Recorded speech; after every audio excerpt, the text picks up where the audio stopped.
Your contact with this information is no accident. Your search for truth and deeper meaning has led you here. But remember, the truth is not outside you. It comes from deep within you. There is more to this reality than you are being told. And we are all secretly asking ourselves the same questions. Who are we? Why are we here? And what is our destiny?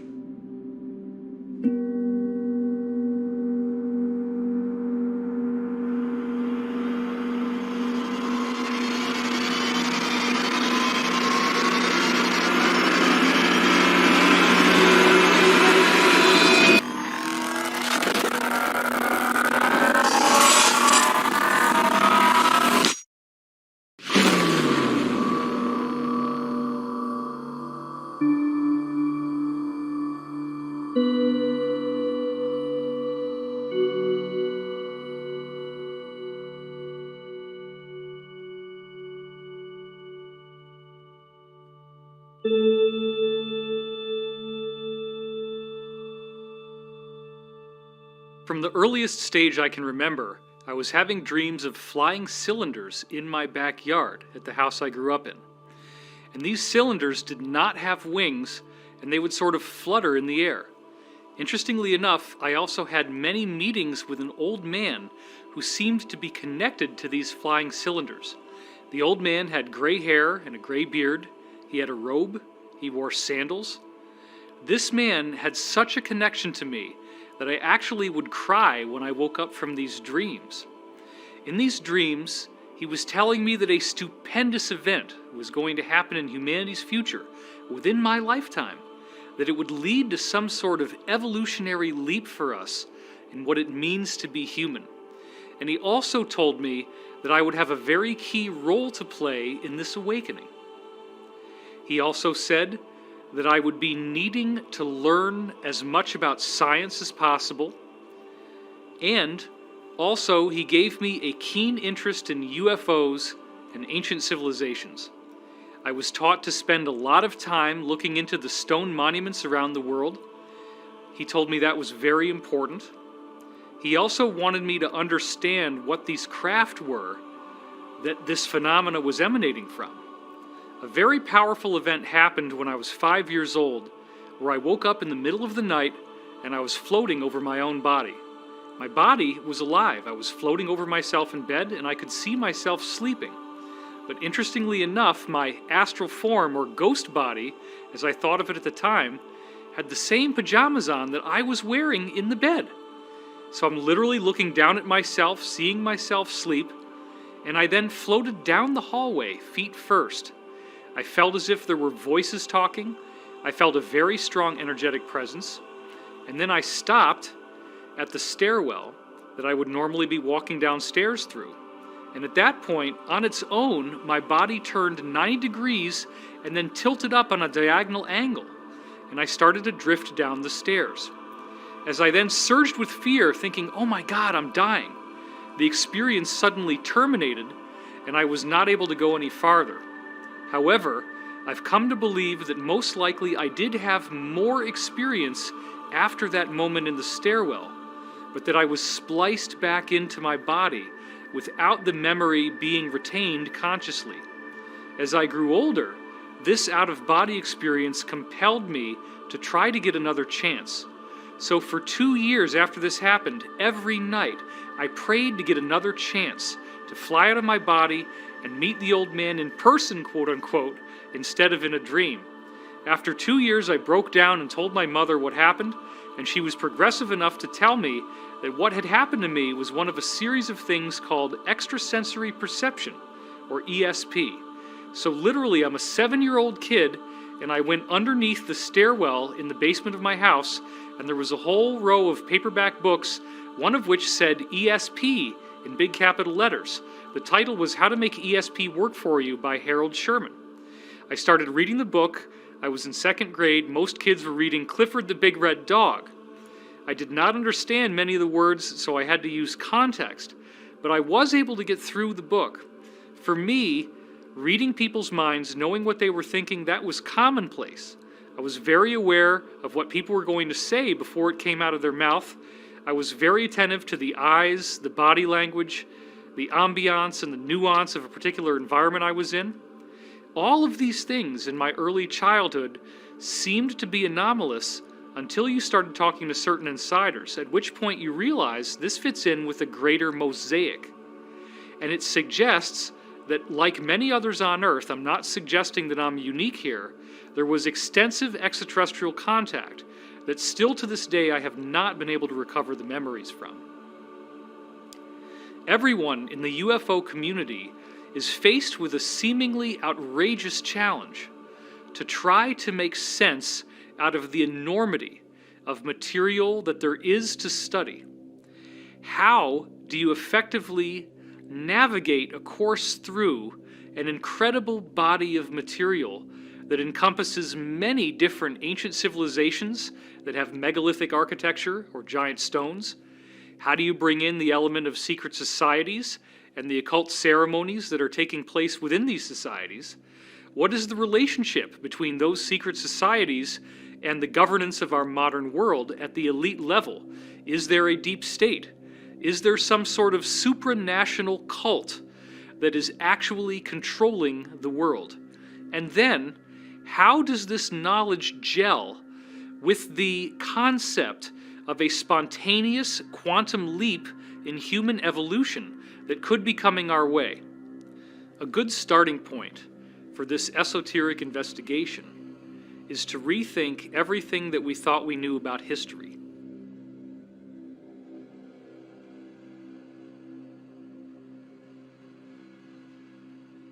My name is Michael Cremo.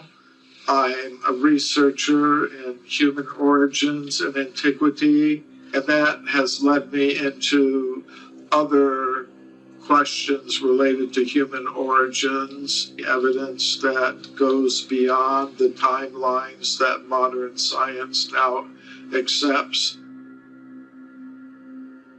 Some people use the term OOPArts. That means out-of-place artifacts. According to what most scientists now believe, humans existed in a very primitive state for many hundreds of thousands of years. Human ancestors like Australopithecus and Homo erectus, Neanderthal, and so on. They think, according to the standard ideas, that the first humans like us came into existence about 200,000 years ago. And they think the first civilized humans began to exist about 10,000 years ago. But if you look at some of these out-of-place artifacts, you can see some really amazing things. Some of them are pretty extreme. We have this very interesting area in Africa, and this area is called Klerksdorp. One of the more extreme examples were the Klerksdorp spheres. They're made of a naturally occurring type of iron ore called hematite. And these spheres, in multiple cases, have a very clear structure of 3 lines that are all parallel to each other, inscribed directly along the equator of the sphere. To me, that opens up the possibility that these metallic objects with these parallel grooves that go around the center of each one were made by someone with human-like intelligence. What's really interesting is they're found in mineral deposits in South Africa that are about 2 billion years old. They are clearly artificial. They are clearly not a natural geological formation. They were carved by someone. This opens up another huge category of information, which is what has been referred to as the ancient builder race. My name is Corey Good. I'm a secret space program whistleblower and a extraterrestrial contactee. Because of my access and clearance in the programs, I was able to learn a lot more than what is generally available about the history of our solar system. So during the time that I had this unprecedented access, I also started to look deeper into the history of our cosmos, and I started to find little bits and pieces about an ancient race that they referred to as the ancient builder race. And they called them that because they knew nothing about them. They had found ancient structures all throughout our solar system and other solar systems that were around 2 billion years old. This is also a distinctly fascinating correlation because for many years I have found connections between what the insiders are telling me about the secret space program and a unique body of material called the Law of One. The Law of One material claims to have been generated by extraterrestrials through a telepathic communication. I lived with the people who generated this for 2 years. Their group is called L&L Research. The source of the Law of One claims that it originated on the planet Venus when it was Earth-like. They are similar to us, as in third density, or third dimensional, if you will. And they said that they date back 2.6 billion years ago. Now that is amazing, because we didn't know about the Klerksdorp spheres back in 1981 when this came through.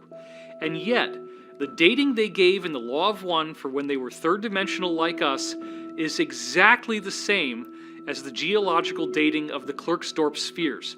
And best of all, in the Law of One, they said they had a particular affinity for the pyramid shape, and they built it extensively. Therefore, it does appear that the solution to the mystery of who is the ancient builder race is that this is the group now identifying itself as Ra, the group that gave us the Law of One material, the same group that ultimately contacted Corey Goode, appearing as blue avians, now appearing in sixth density, billions of years later, after they were like us. They are apparently the most evolved extraterrestrial group that has ever been involved with humanity. So one of the few things that we do know about this ancient builder race is that they had created this giant defensive grid around this local stellar neighborhood that we're a part of. 52 local stars clustered together. And they had created these giant Death Star types of ships that were the size of moons and planets that set up a grid around the entire local star cluster that prevented any types of intruders from coming in. And this grid was in place and kept our local stellar neighborhood safe from intruders for billions of years. It does appear, based on some very understated things they say in the Law of One, that they had quite the vast civilization, that they spread out to many neighboring stars. This is the ancient builder race. They colonized all the neighboring stars in our solar system. Then you have to ask yourself, what could have survived for more than 2 billion years? Well, this is very fascinating because throughout our solar system, according to insiders, we have a cosmic junkyard. What is the junkyard? It is a collection of crystalline ruins. These ruins are made of a glass-like material, and the material is not actually glass. It is a transparent aluminum alloy. There have already been alloys of transparent aluminum made by various companies here on Earth, and when they stress test these alloys, they find out that they are 5 times stronger in their tensile strength than bulletproof glass.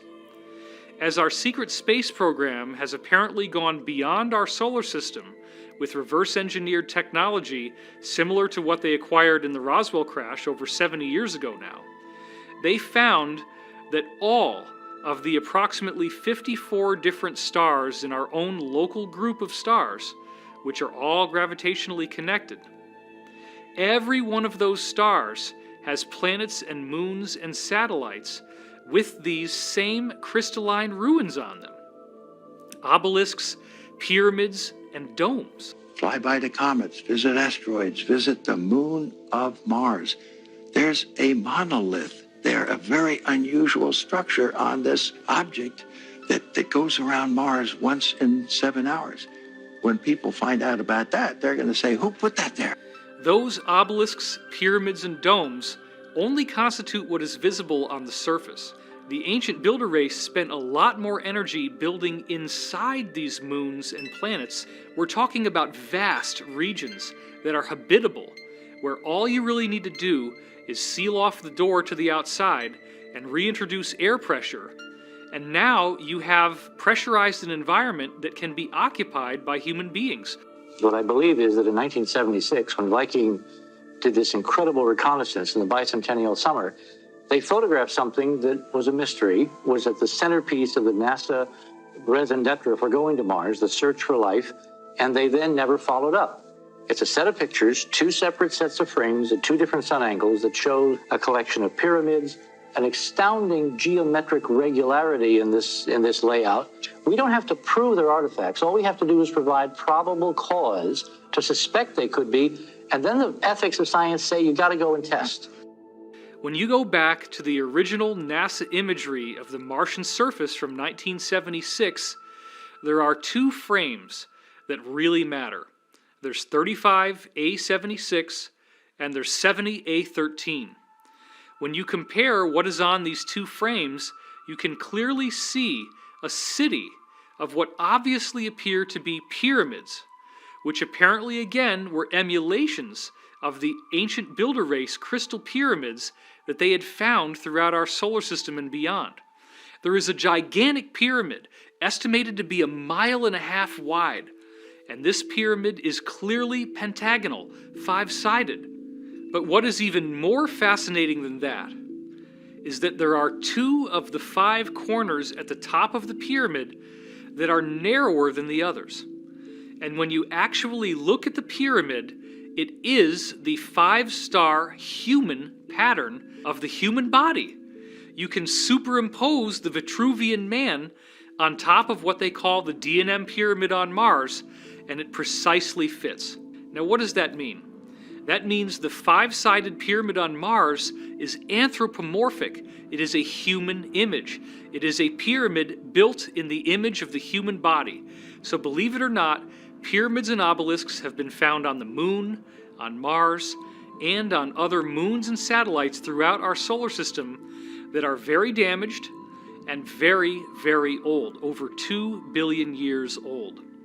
This civilization that was on Mars was very aware of the ancient builder race, and that these ruins, as their civilization evolved, they discovered they were very extensive. They were always made of this transparent aluminum crystal, and there are many places you can go where you can go inside a moon and find enormous cities worth of space. I'm Dr. Michael Sala. I'm the author of the Secret Space Program book series. I'm investigating ways to introduce information concerning classified technologies that have been suppressed from the general public for decades and are now going to be released, we think, in the very short future. Some of you might be asking, well, how could giant bases be built on the moon?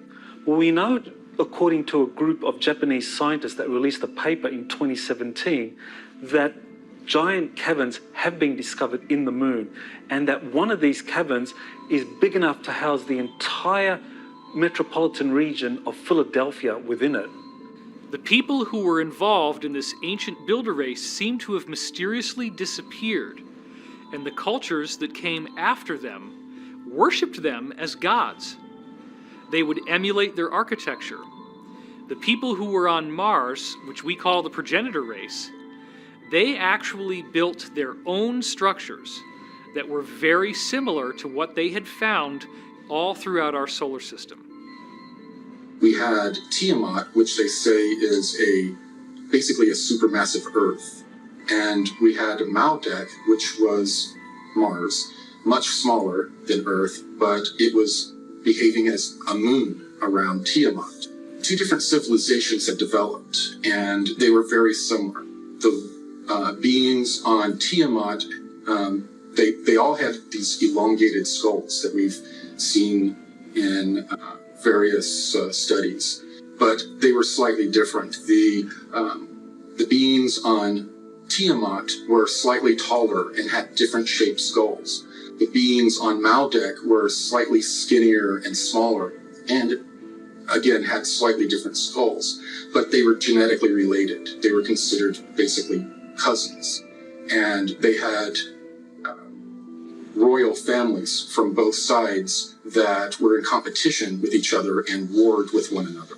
So at some point, this group that we call the pre-Adamites, they entered into warfare with another civilization that is in our local 52 star cluster. And they developed this plan to harness the ancient builder race grid and to use it as a weapon against their enemies.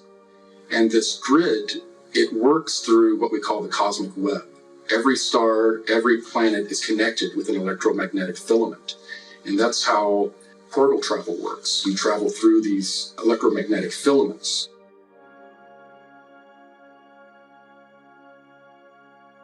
And it's been used by some top scientists. So it is an idea which actually had currency in the last century, in the 19th century.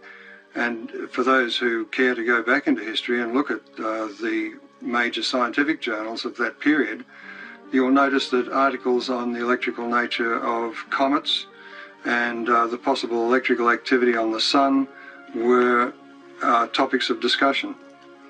Unfortunately, in the early part of the 20th century, all of that was more or less suppressed.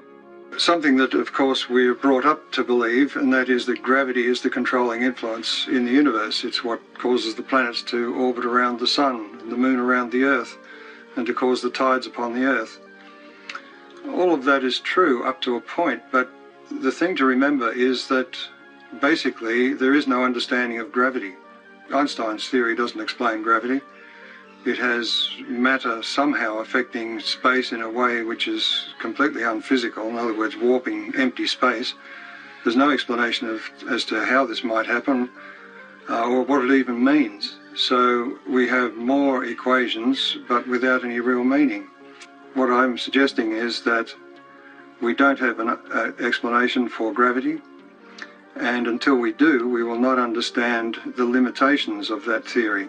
2017, on my website, I released 2 DIA reference documents that had never been released before. These documents were given to me by Washington, D.C. Beltway insiders, and they wanted me to release them on a certain date. My name is Jordan Sather. I'm an internet influencer, speaker, and journalist. So the interesting thing about these particular DIA documents, these documents that were written for the ATIP program that the DoD conducted between 2007 and 2012, these DIA documents, we've never actually been able to read them in the public domain. What's really interesting is that at the end of 2017, Corey Goode had actually released 2 of these 38 DIA scientific papers to the public in full. And this has actually shocked many of the people who even wrote these scientific papers. Dr. Eric Davis, he confirmed that Corey Goode was the first person to leak some of these papers out into the public. Corey Goode is unique because he's the first person that I know of that is both a contactee, someone who has had extensive contacts with extraterrestrial civilizations, while also being an insider of actually having worked in some of these compartmentalized programs. And what's even more significant about him is that he is trusted sufficiently by insiders to be given some of these documents, some of these defense intelligence reference documents, to basically release to the general public to get people up to speed with the possibility of these kinds of advanced technologies existing. These DIA documents support the idea that wormhole travel is actually possible through the cosmic web. Using this same web is how the ancient builder race built this galactic protection grid around our local star cluster. In this case, the pre-Adamites were trying to weaponize this natural system. And what they tried to do is use this feedback from this grid to cause the star of their enemies to go supernova and to then destroy the civilization.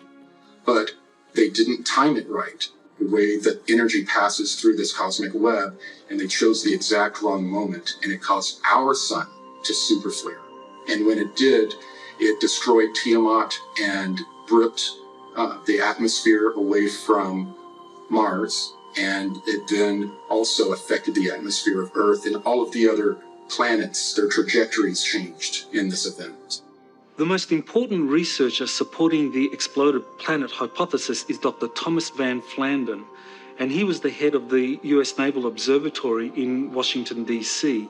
And he came up with this theory that between the orbits of Mars and Jupiter, the present asteroid belt, there was once a super Earth, a very large planet that was in that orbital region.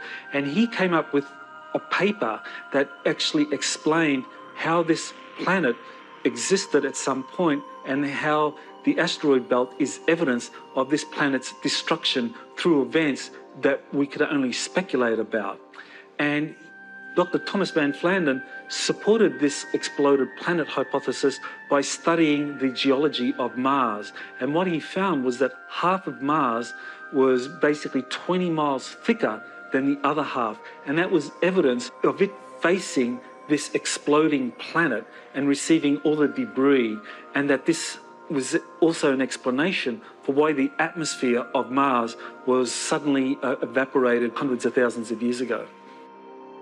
And I heard about it in secret programs that did much more research than what Tom Van Flandern had access to, and the code name for this was Brilliant Pebbles. One of the fascinating things when I first met Corey Goode was that he knew what the code name Brilliant Pebbles meant without me having to tell him. I had already written it up, I already had recordings of people telling me this name. So in the 1980s, scientists wanted to know what used to be where the asteroid belt is. They knew about Tiamat, but they didn't think there was enough debris there to actually corroborate that there was a planet there at one time. They developed this algorithm that traced back over time where these pieces would have been joined and would have been one piece, and where mathematically all of the other planets would have been. And they were able to extrapolate that, yes, there was a planet that was in that location, but most of it had been blown further out of the orbit. Interestingly enough, though, there was a project, Brilliant Pebbles, in 1987 by the beginnings of the secret space program, SDI, enacted by President Reagan, that had to do more with a missile shield. And often they would reuse, within a certain set of programs, they will reuse a program name so that they have plausible deniability of higher, more secretive programs. They would layer them within the same name. And that way, if someone would mention Brilliant Pebbles, one of the scientists would be able to say, oh, no, that just had to do with a missile shield. It had nothing to do with anything extraterrestrial. There's a CIA document that actually has the transcript of a remote viewing session where the remote viewer was asked to look at what happened to Mars just before a cataclysm that occurred up to 1 million years ago.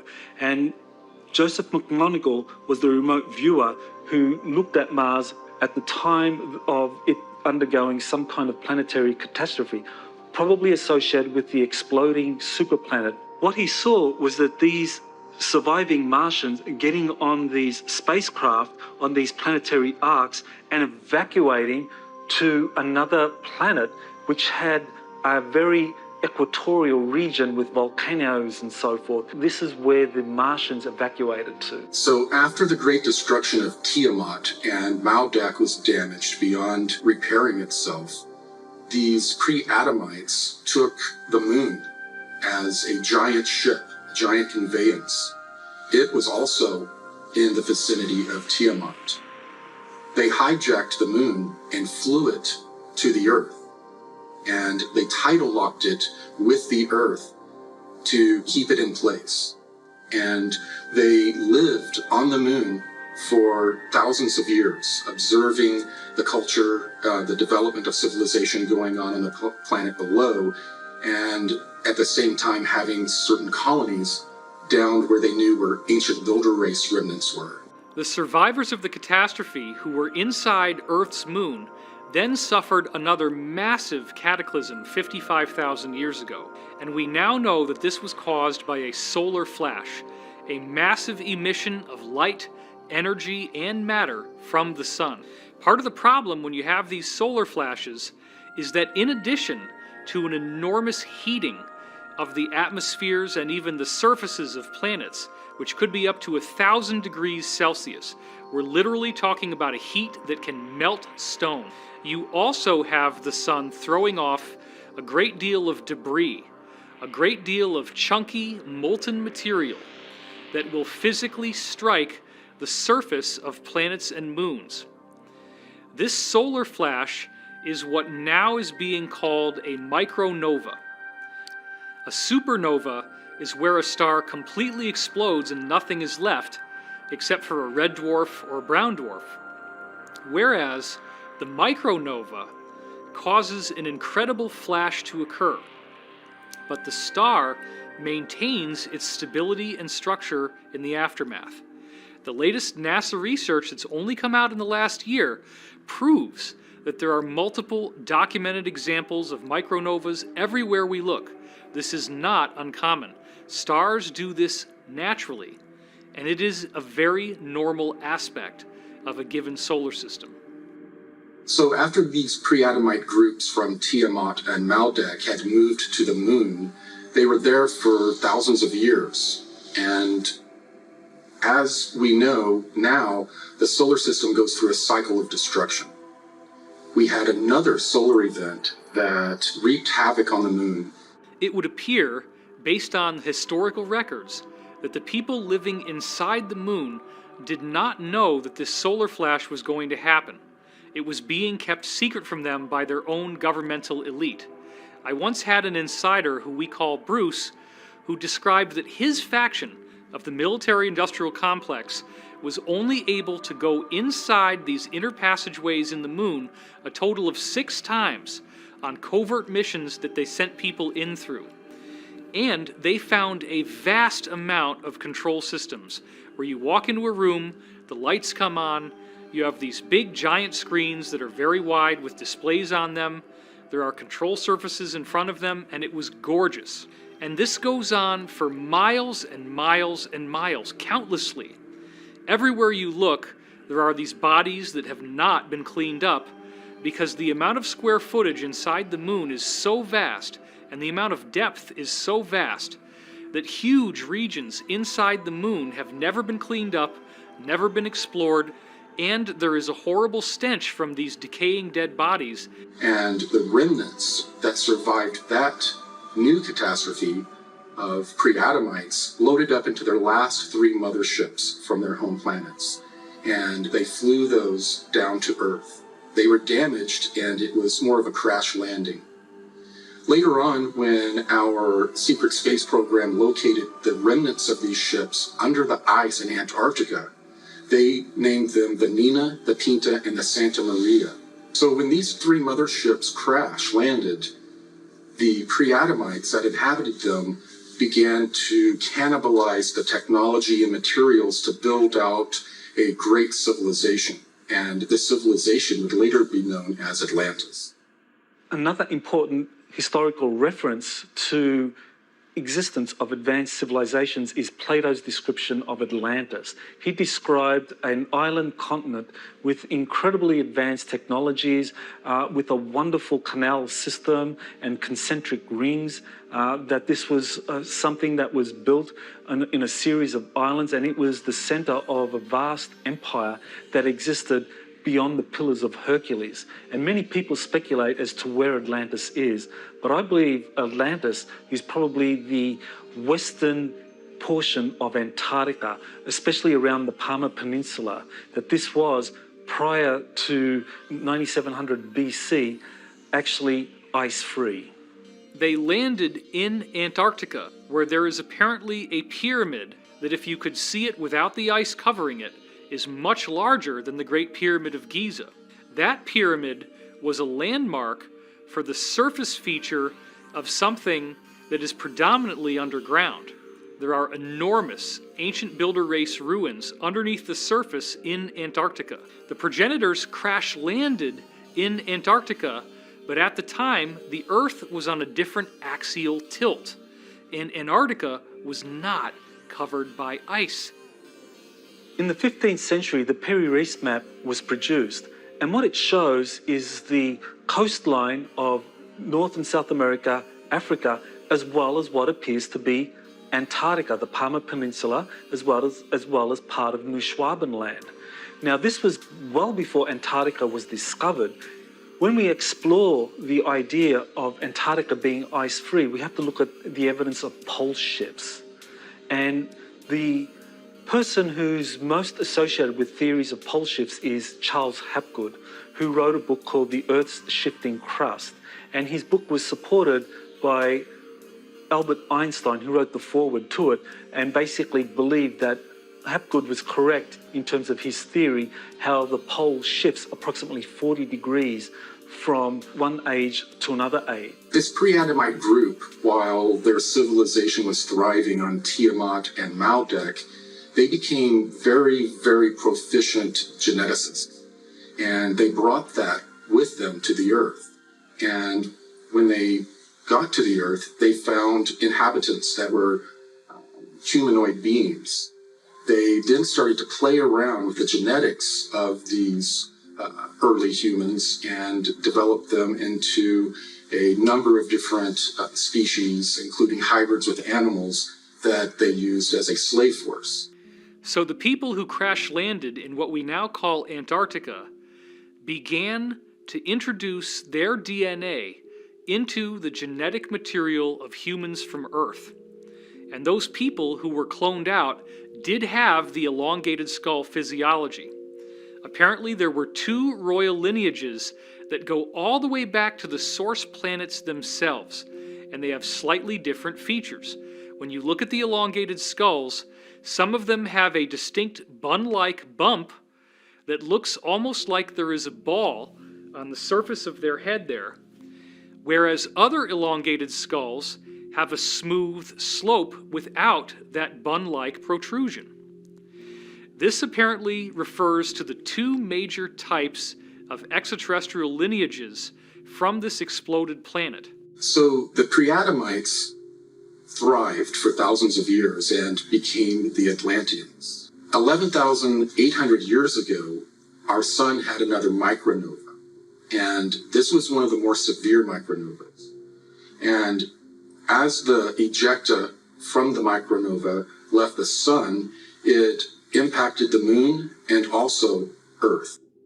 According to the maps Charles Hapgood supplied and ice core samples, two British researchers, Rand Flem-Ath and his wife Rose Flem-Ath, wrote a book called Atlantis Under the Ice. What that book shows is that West Antarctica, the Palmer Peninsula in particular, was actually 40 degrees north of its present location in the temperate zone. And that approximately 9700 BC, this is when this coincides with what Plato described as the time Atlantis collapsed into the ocean, that this is when the pole shift occurred.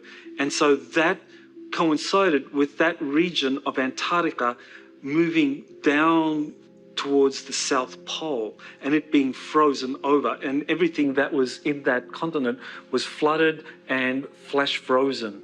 And so according to the maps and the ice core samples, what we can see about Antarctica is that indeed West Antarctica has been ice-free for significant periods because the ice core samples only go back several thousand years at most. Whereas when we look at the ice core samples from East Antarctica, these are millions of years old. When the Earth shifted on its axis, it caused Antarctica to move from a lush tropical zone to a colder region. And it did so quickly that it flash froze the waves that were leaping over the continent. Several years ago, the CIA declassified a document that was authored by a geologist by the name of Chan Thomas. That document is called the Adam and Eve Story, and it describes a cataclysmic series of events associated with a pole shift of up to 90 degrees, where the Antarctic and the Arctic, those both flip approximately 90 degrees so that they are now at the equatorial zones of the planet.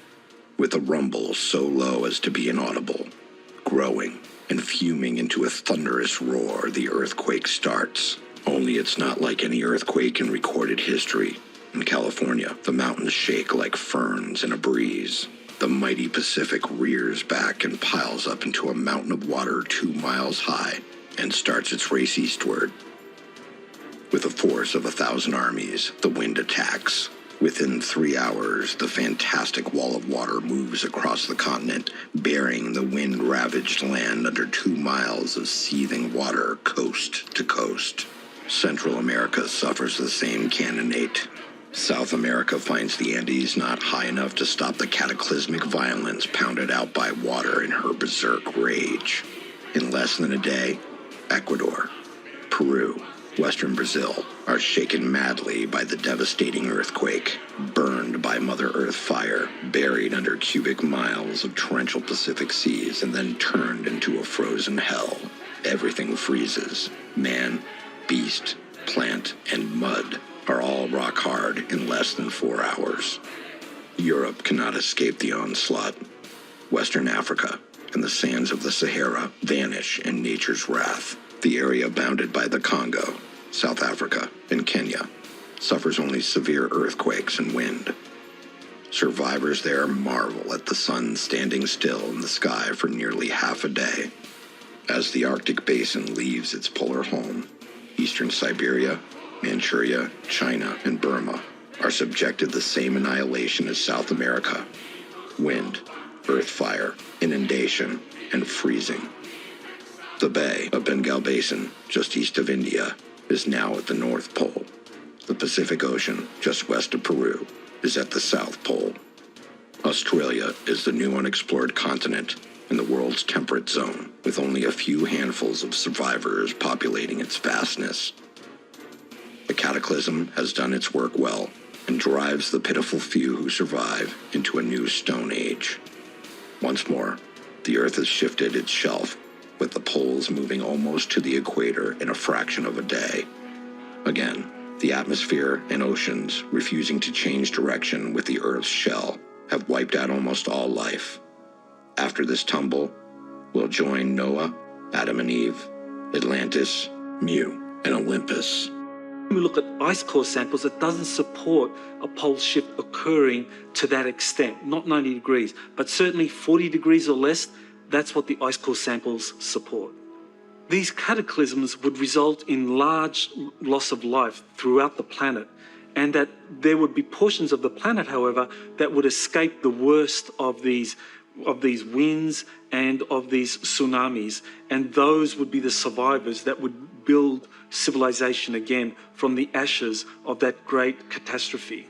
Thanks to the insider testimony of Corey Goode, we have now discovered that the people with the elongated skulls are survivors of a catastrophe that took place in our solar system. And what I find uniquely fascinating is that once they crash landed on Earth 55,000 years ago, they quickly made a treaty with each other. Even though they were at war, they decided to coexist on the Earth. One lineage said, "We will take what we would now call Africa and Europe." The other lineage said, "We will take South America, North America, and the eastern half of Asia." Now, what I find particularly intriguing is that when you look at the pyramid architecture that occurred in the aftermath of this treaty, there are slight variations. Each of these original lineages had unique styles to their pyramids. Let's talk about the pyramids that you see in Egypt and throughout Africa, and how those pyramids have smooth walls going up that are very distinctly not terraced. Then, when we go to Mesoamerica, we notice that there are distinct differences in the architectural style, where now you have step pyramids, which almost consistently show different courses. Officially, they've been programming us that pyramids are built in Egypt and Central America. And that's wrong, because the pyramids had been built on all 6 continents. Probably at this moment in time, there is no living soul who have visited and investigated more pyramids than myself. In China, 250 pyramids near the city of Xi'an. we have pyramids in Indonesia. Our friend, Dr. Danny Hillman, discovered pyramid in western part of the island of Java. It is known under the name Gunung Padang, the Hill of Light. Cambodia, Southeastern Asia, the Koh Ker in the northeastern part of the country, a beautiful pyramid. Australia, 2 hours drive from Brisbane to the north, Gympie Pyramid. In Africa, 155 pyramids. The island of Mauritius, 4,000 kilometers away from the African continent, in the middle of the Indian Ocean, 7 beautiful stepped pyramids. More than 300 pyramids in Peru. And then Tucumã pyramids in the northern part, more than 200 of them. The biggest one, of course, Huaca del Sol, the Pyramid of the Sun, near the town of Trujillo. There are probably well over 100,000 pyramids, maybe up to 500,000. But more than 97% are still hidden in the jungles and forests. At Angkor Wat in Cambodia, we have a very unique outlay of different pyramidal type sites. And, according to the work of Graham Hancock, those different architectural sites, although they appear to be randomly positioned, actually align with the constellation known as Draco. And what's best of all is that there is a drift in the Earth's axis called the precession of the equinoxes. And the alignment of where this series of pyramids in the Angkor Wat area of Cambodia line up with the position of the Draco constellation, this only works if you go back 12,500 years ago. And this is precisely the same as the alignment that everyone is familiar with the pyramids of Giza and the stars in the belt of the constellation of Orion. Another thing that is very fascinating about Angkor Wat is that when you look at some of the temples within this area, and there is one, for example, called Bakse Chamkrong, oh my God, it looks exactly like the step pyramids in Mesoamerica. As you look at this overlay, notice the perfection of how these two different pyramids fit together. This is not a different society. This is a unified culture. But wait a minute. We've got Mesoamerica and we've got Cambodia. They're separated by the vastness of the Pacific Ocean, and yet they're using exactly the same architecture. The elongated skull physiology has been found all over the planet. We see it in Boskop, South Africa. We see the same type of remains being dug up in a dig in Siberia in a town called Omsk. We also saw reports that the Mongolians, or the Huns, as they conquered going west, had these strange elongated skull features as well. We see these skulls in the tombs of the elite in Europe. And then, interestingly enough, you have a different strain that we find in the Americas, both north and south. I find it very fascinating that this evidence is hidden out in the open. We see these elongated skulls all over the world, but we don't ask the deeper questions. This becomes a very important question of how the modern-day Illuminati, deep state, or cabal actually do believe that they are the remnant of these people with the elongated skulls. The deep state consists of the Rothschilds, the British royal family, the Vatican, and the Chabad cult, which many Jews do not consider to be Jewish. They consider it to be a Khazarian criminal organization. The secret societies are higher than the countries in terms of the loyalties of their membership. Whether it began with with stellar civilizations, I've met someone who purports to be from a stellar civilization, and I've been informed they don't like the term extraterrestrial. They prefer stellar civilization.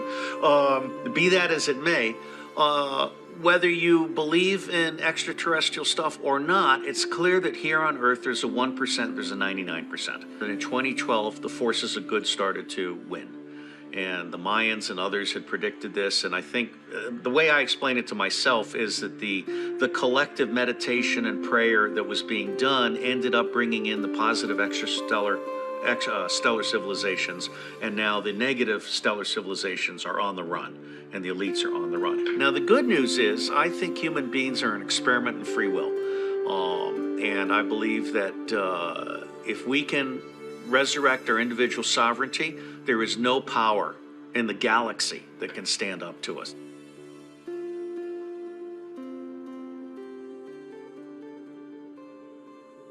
As I got older, there was another series of high strangeness events that took place.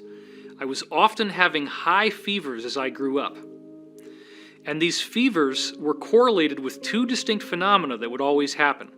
The first thing is that I would have a very strong sense of pressure in my ears, and I would start yelling to try to get over the sound. The other thing that would happen is I would get geometry in these hallucinations during the fevers. I would feel as if the world around me had been turned into geometry. I would see strange geometric patterns like mandalas superimposed over everything. This was not at all enjoyable. It was very unpleasant. I would be screaming, and my mother would have to calm me down. As I got older, I discovered that those fevers were most likely an extraterrestrial phenomena in nature, that there was something going on. The way these extraterrestrials on the benevolent side change our DNA is through a virus. Now remember, what does a virus do? It defeats the cell wall and injects its own DNA into your cell. You can take a cell that defines who you are with its DNA and inject new code into it with a virus.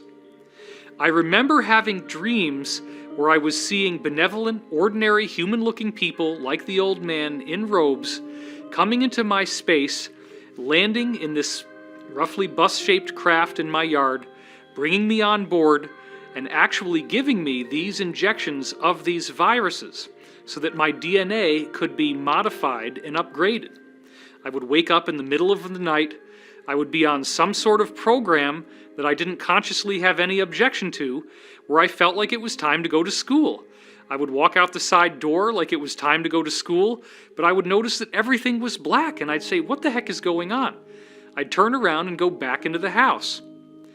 Now, this appears again to be in the high strangeness category, but it seems that at that moment where I'm standing there with my backpack looking at the darkness of the night, that I'm being spliced back in, and I would lose the memory from the time that I was standing there to the time that I would return to the exact same location. This is actually a very common thing that you read about in the contactee literature regarding these extraterrestrial contact experiences. Now, it would seem in these experiences that I was being brought on board some sort of extraterrestrial craft, there was some sort of training taking place, and these classes actually could take place for potentially weeks of time, and then I would be spliced right back in till the moment I left. It does appear that there is a whole section of my life that I have no conscious access to at this time. And certain insiders have told me that because of my unique family background, where the Wilcock line is an English aristocratic bloodline from Yorkshire, that I apparently do already have some of this extraterrestrial DNA. Right now, millions of people on this planet are already in contact with extraterrestrials and they don't even realize it. These beings are contacting us through our dreams and through our subconscious, and many of the thoughts and ideas that we're coming up with don't originate from us. The purpose of contacting people through their dreams and subconscious is to acclimate them and prepare them for open face-to-face contact. Well, I'm James Gilliland, and we're here at ECETI Ranch. Well, ECETI stands for Enlightened Contact with Extraterrestrial Intelligence. Yeah, the beginning of ECETI came in visions. And I kept seeing visions of this massive mountain.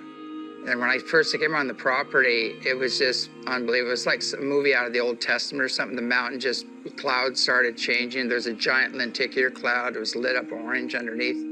I got such a download. I was getting tears. I was just standing there looking at the mountain crying. And I go, this is it. This is the vision. I was focused on creating a healing center, like a retreat center. And I wanted to just make it totally eclectic. I didn't want to to pigeonhole it or keep it within any one group. And about probably halfway through of building this center, they started showing up. The ships started showing up. It's got a double. It's weird. Whoa, thank you. That is unbelievably bright. Whoa, look at that, Woohoo, whoa. And the first encounter was an all-day meditation. I was meditating, and I had a beautiful transmission coming to me about the earth and humanity and our ancient history, who we are and how we've gotten to where we are and what needs to happen to heal, to clean up the planet and the consciousness here. And so I asked them, where are you coming from? And they said, actually, we're on a ship. And I didn't even make it to the door, and my sister and her friends came up banging on the door, and they go, did you see it? Did you see it? And I said, see what? There was a huge light ship hovering right over the house here. So that was my first encounter where I realized I needed to start doing some research on tying in the higher dimensional beings and the spiritually and technologically advanced off-world visitors into the spirituality side of things. When you go within and start expanding in consciousness, we find out we're not just a body and a personality, we're a spirit and a soul, and that's a multidimensional aspect of ourselves. And so as you expand in awareness, you start taking in these other dimensions, and contact is a natural occurrence when that happens. My name is Barry Littleton. I do stock trading, level 2 options, and I also am involved in social services. In the UFO field, I'm kind of just stepping forward. It started off with childhood experiences, so that's one of the things, but then I went into what I call adult onset experiences, which included missing time. So we're looking almost 20 hours of my life was missing behind being upon board these ships. When I talk about it now, it sounds very uniform, but it took a lifetime to put the pieces together. Instead, I was more into hiding it to a degree and trying to just be normal and whatever it took to kind of try to blend in instead of talk about these experiences, anything like what I'm doing now.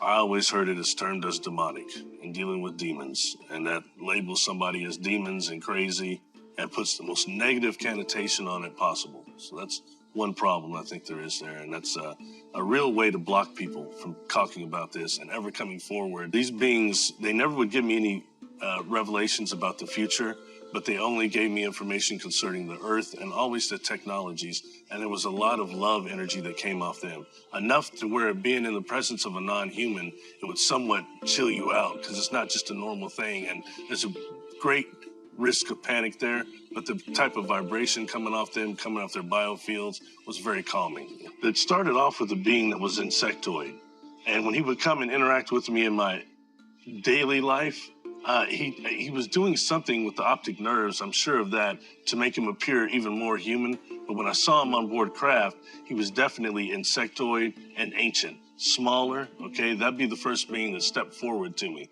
There was another one stepped forward that was Mana, but looks like Earth's brain coral is the way this being's head looked, okay? And taller, but very peaceful and also very scientific to a degree.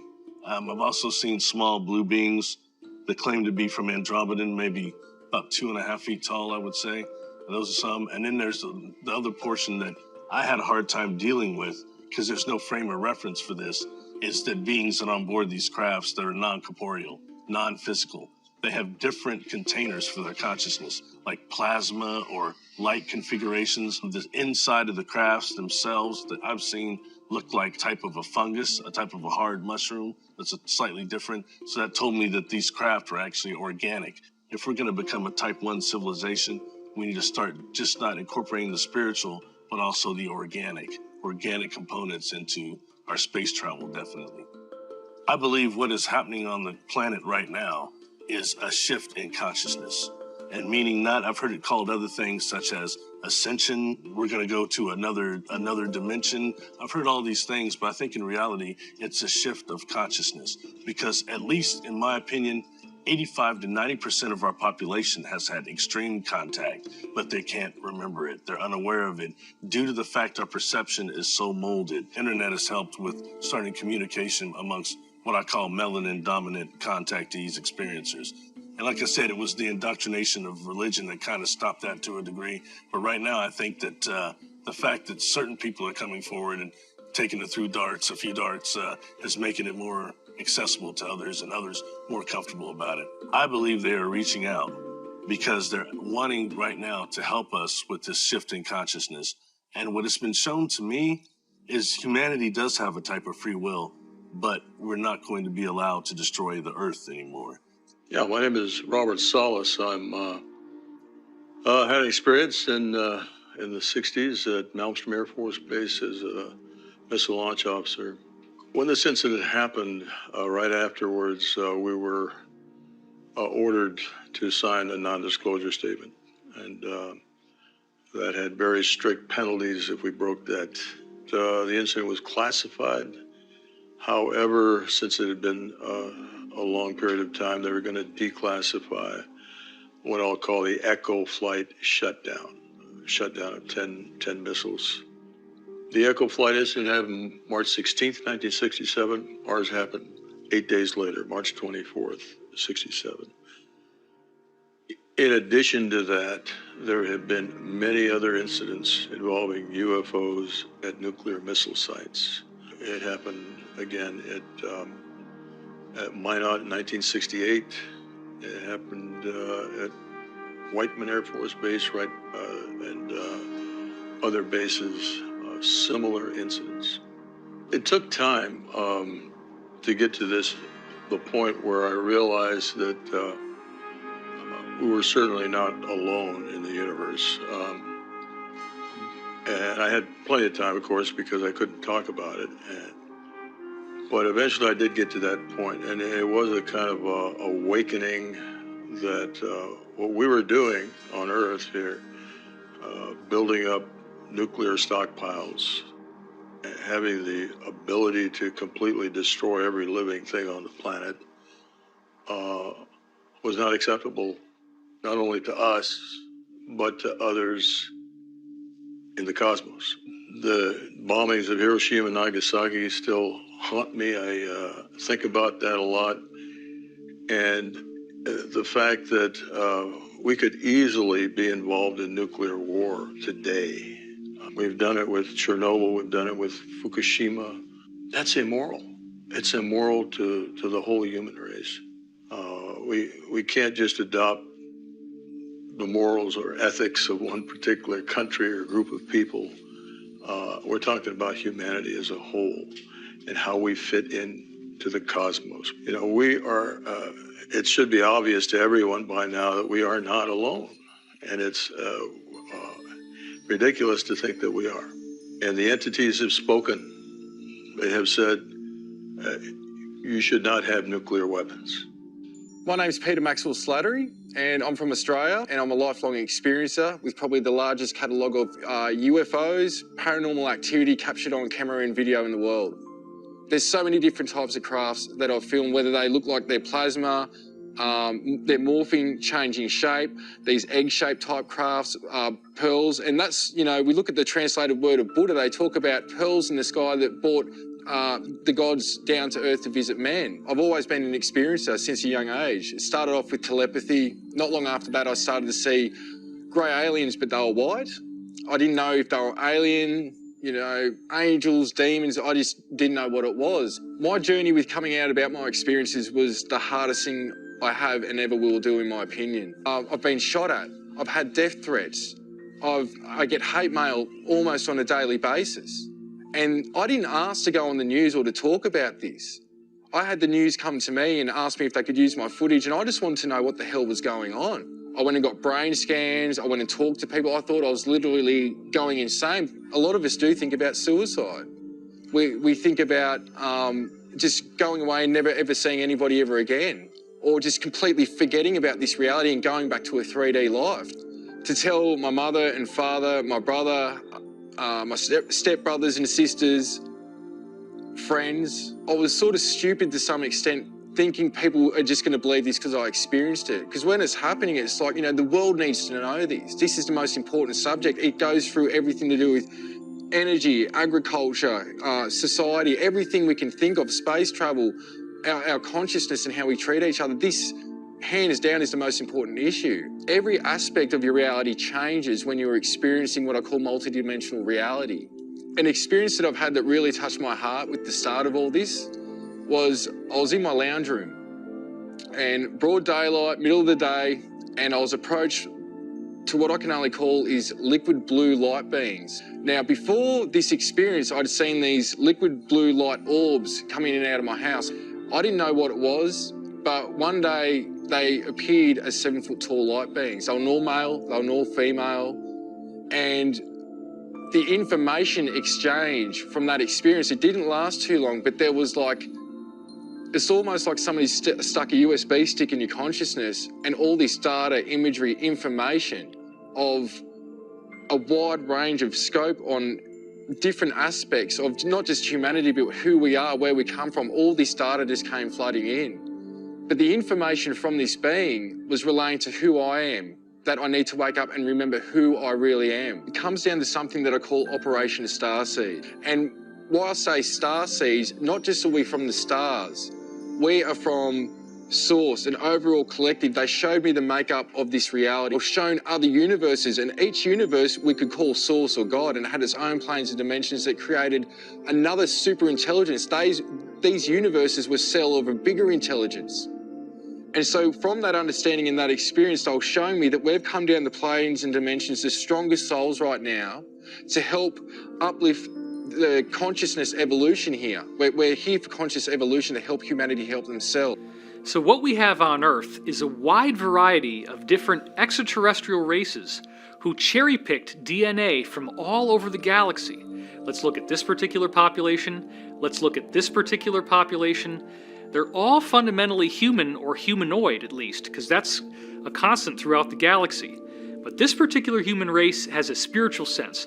This particular race has telekinesis. This particular race has telepathy, or has some sort of unique resiliency. And can we chop that out and then make our own designer humans who have the best of everything we can find all throughout the galaxy? Over 60 of these genetic farmer race groups came together and formed a super federation. And this super federation was formed to help them manage this great experiment that was made up of 22 different genetic experiments on human beings on this planet. Some of the examples of how they would make these genetic changes is that they would use viruses as delivery systems. They would make changes to certain genetic markers or genome in this virus and use the virus as a delivery system. And not only did the virus deliver the genetic changes to the civilizations they were working on, but they also were used to cull off the weaker genetics and allow the experiment to thrive. These genetic programs were developed to boost or enhance the natural evolution or ascension of the beings on the planet. And what they would do is they would take a genetic approach where they would tinker with our genetics.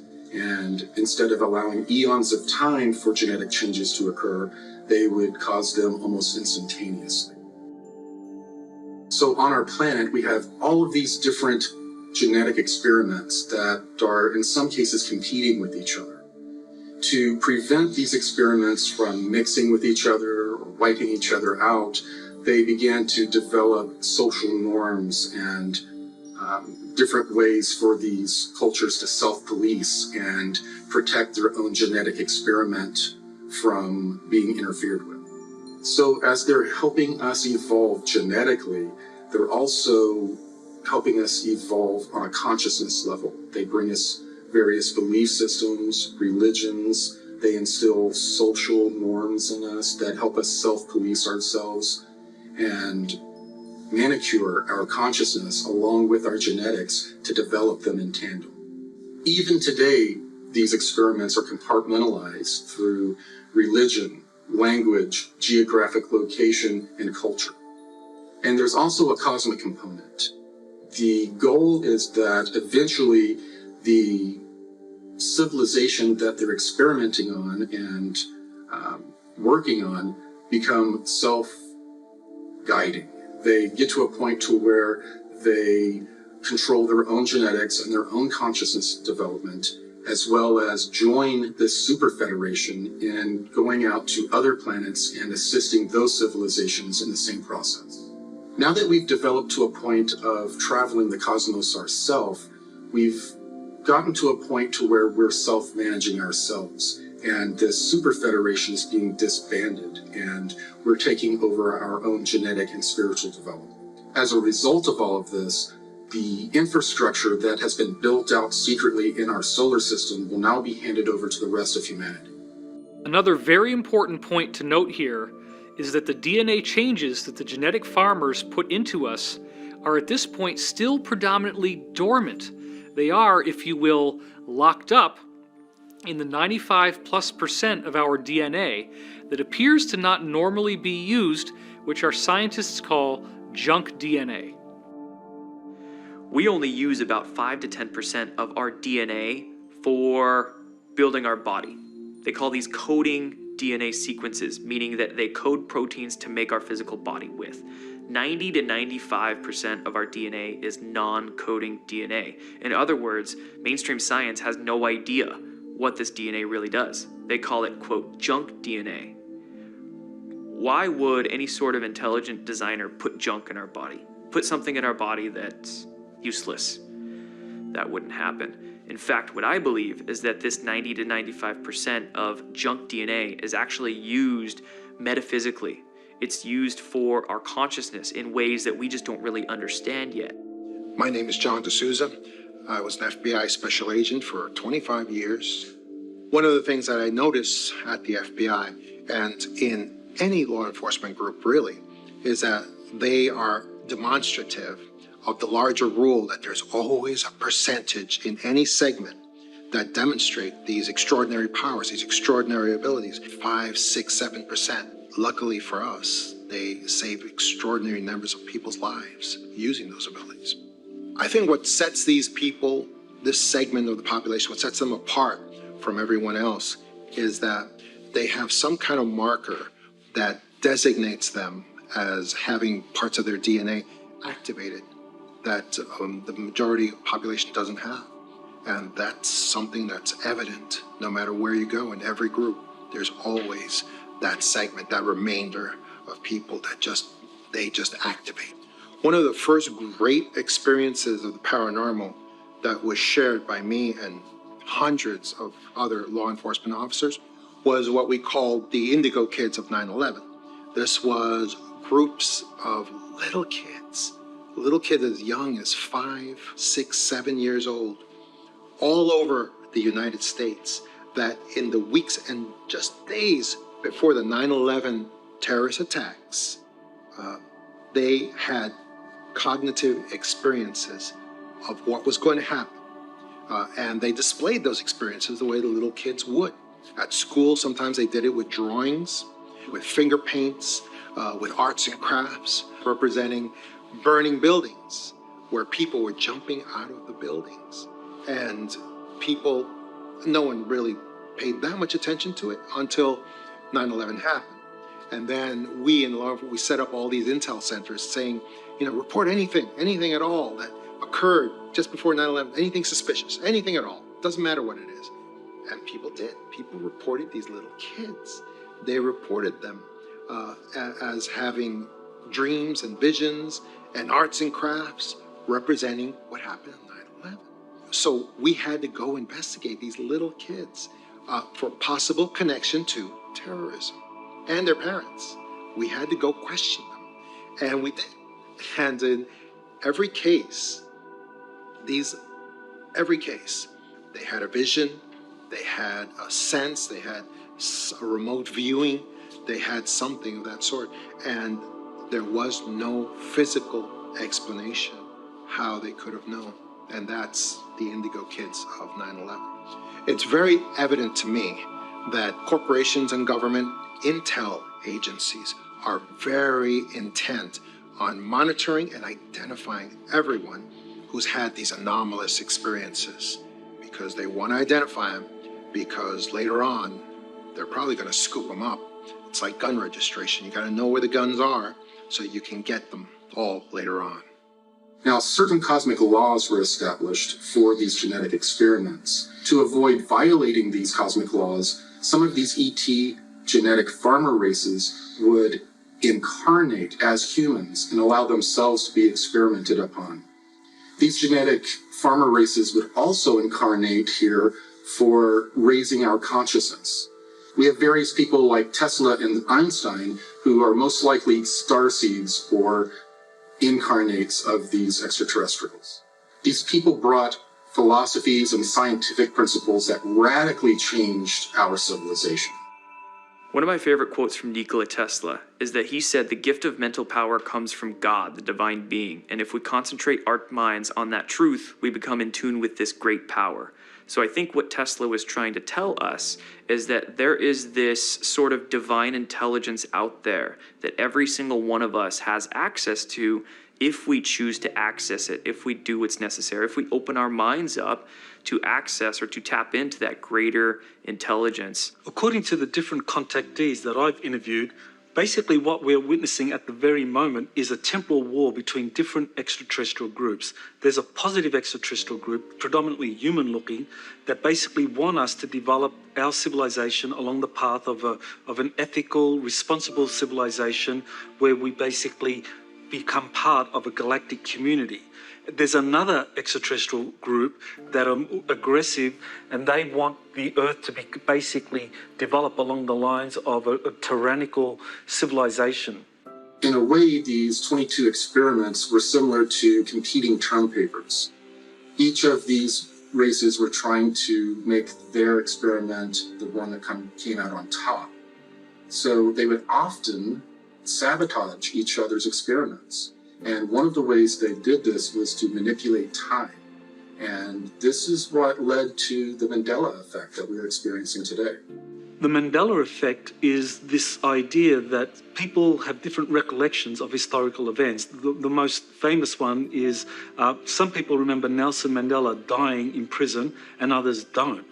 What the Mandela effect represents is it's an echo of this temporal war that different extraterrestrial groups are trying to take us down one timeline or the other, depending on which faction is dominant at any time. There's a long history of colonization projects and starting over. The best evidence of that is called Gosford glyphs in Australia. So the first landings were actually in Australia, not in Africa. It's written in the stone on the Gosford glyphs, and it talks about how a ship came down. There was a Denisovian man, the original man that was here. They added their genetics to him, and they created the hybrids. When they did this, they manipulated to create basically the Aboriginal, the original people. And it was so they could incarnate into that body and have the Earth human experience. When I talked to the king of the Raven tribe, Ulukai Brendan Murray, a lot of his information tied in with James and myself through contacts. The tribe used to meet the star people there.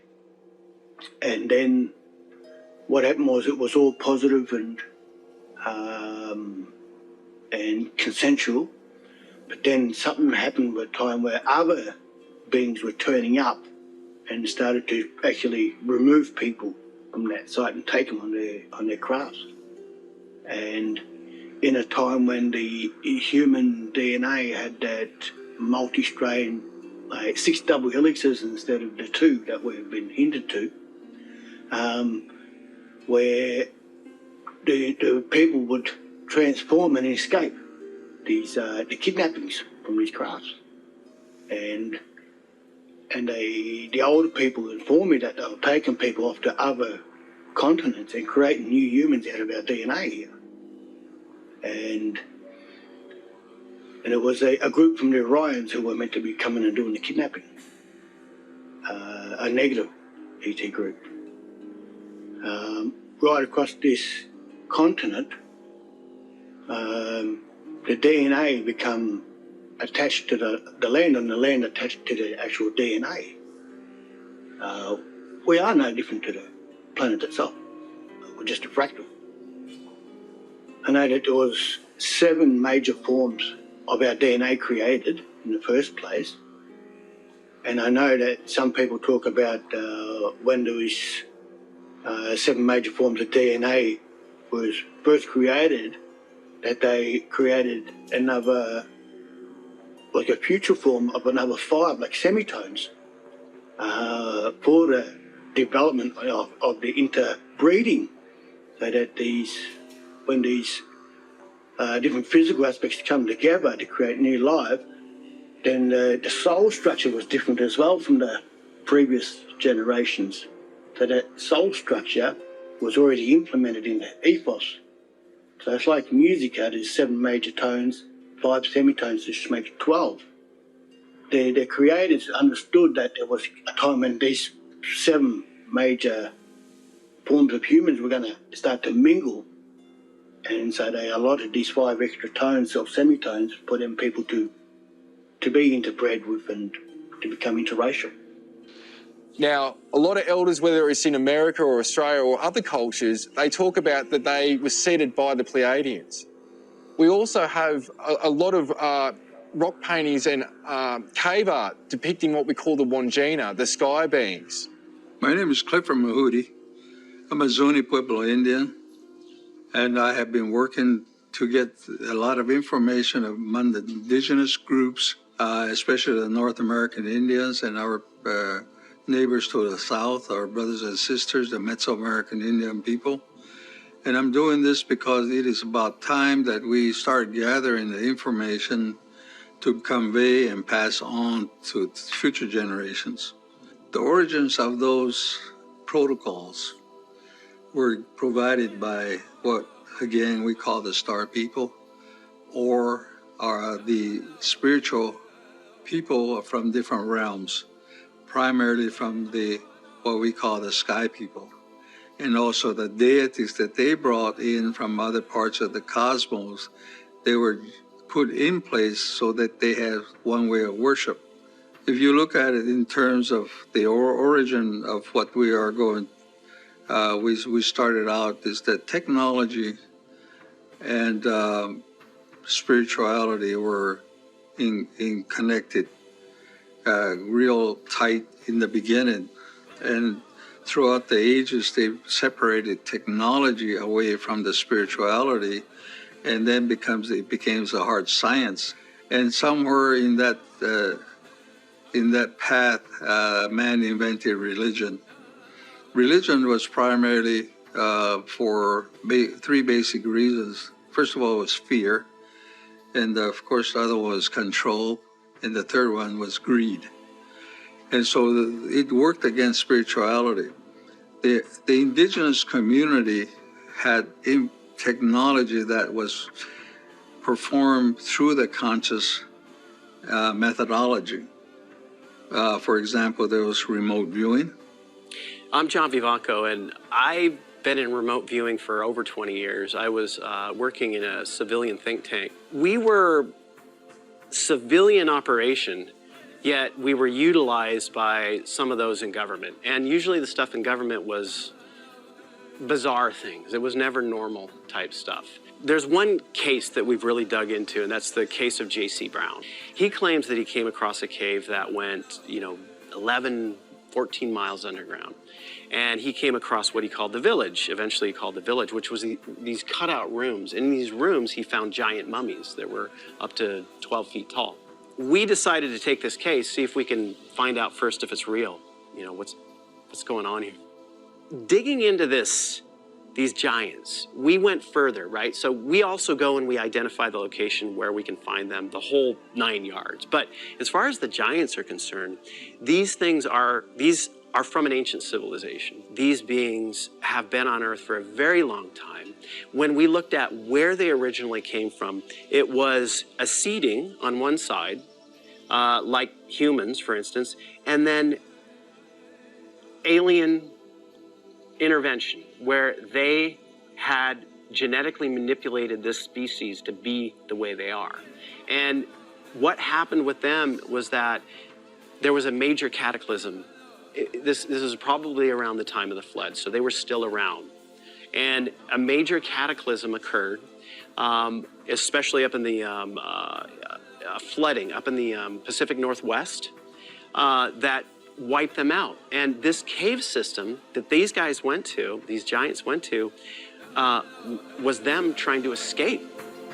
and get out of the way of this cataclysm. Now, you had humans who survived this cataclysm. Whenever the Earth would have a catastrophic episode, these genetic farmer races would take the civilizations they were experimenting on underground to protect their experiments. You've got petroglyphs up in the Lava Beds National Monument in Northern California who they're describing the cataclysm. They're describing something that happened with the sun that destroyed a huge part of the Earth. And so these giants were wiped out in part by that and in part by, well, Native Americans. I mean, they hunted them down and they killed them. And I don't know how intelligent the giants were. We don't get them as being extremely intelligent. We get Native Americans, Native Indians, humans, this new version of humans as being extremely intelligent compared to them and able to just eradicate them because these giants would end up eating them. They would capture them and eat them. We looked at the reality of his find, and then we also looked at what he was doing at the moment he claims that he found it. And those two things lined up. So we're getting giant mummies. We're getting weaponry. We're getting strange symbols on copper plates. Everything that he claimed that he found, we saw in our remote viewing data. There's copper scrolls are 20,000 years old. They've been dated. And it took me 42 years to decipher not even 15% of it, maybe less than that. Why are they hard to decipher? Because they're in a different language. They're in a vibrational language that you read it with a wet finger.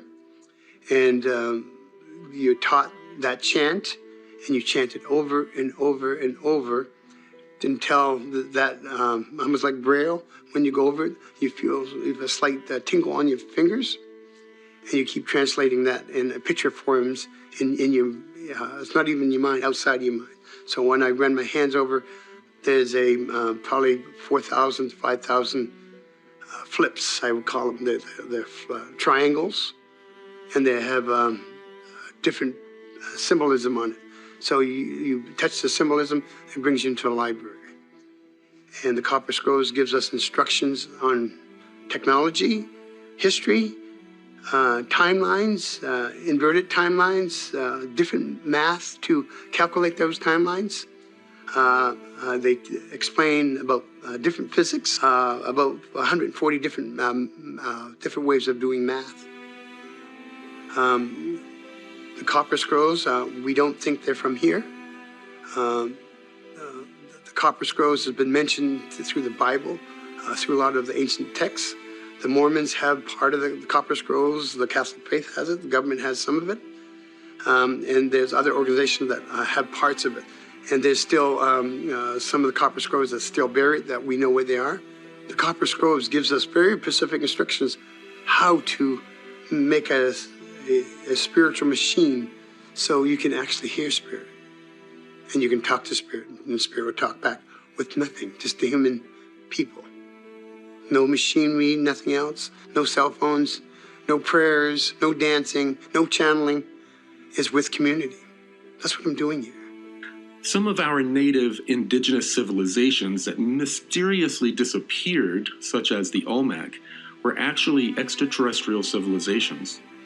So over eons of time, when in other star systems they went through similar catastrophic cycles, these genetic farmer races had brought them as refugees to our planet, and they would live on our planet for up to thousands of years while their system repaired.